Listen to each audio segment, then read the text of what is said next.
aujourd'hui, la manière dont on traite la jeunesse, c'est vraiment quelque chose de scandaleux dans notre pays. Je pense qu'il y a un écrasement de la jeunesse et qui est en premier lieu dû à un écrasement démographique. Pour la première fois dans notre histoire, on a plus de personnes de plus de 65 ans que de jeunes. Donc ça produit un écrasement démographique, ça se double d'un écrasement politique, parce qu'en plus les jeunes vont moins voter. Donc qu'est-ce qui se passe? Les élus, ils regardent davantage vers les personnes âgées que vers la jeunesse, et je pense que aujourd'hui, il nous faudrait un contrat, je dirais un contrat intergénération. Dans l'après-guerre, on a réussi à chasser une malédiction millénaire qui faisait que quand on était vieux, qu'on avait fait la chance de vieillir dans les classes populaires, parce que beaucoup mouraient avant ça, eh ben, on vivait soit au crochet de ses enfants, soit à la charité.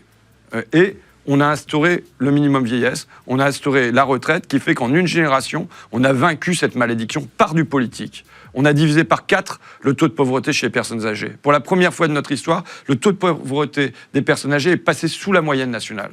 Et au fond, aujourd'hui, c'est comme si ça s'était inversé et qu'on considérait comme une fatalité que quand on était jeune, c'était être pauvre, qu'on devait vivre soit au crochet de ses parents, soit à la charité. Tu vois, les queues qu'il peut y avoir pour avoir des colis alimentaires chez les étudiants. Et je pense que de la même manière que finalement, pour les personnes âgées, on est passé d'une solidarité familiale à une solidarité nationale et sociale. Aujourd'hui, on doit passer pour la jeunesse d'une solidarité familiale, qu'il ne s'agit pas d'exclure, qui peut être l'un des piliers, mais la compléter par une solidarité nationale et une solidarité sociale, quoi.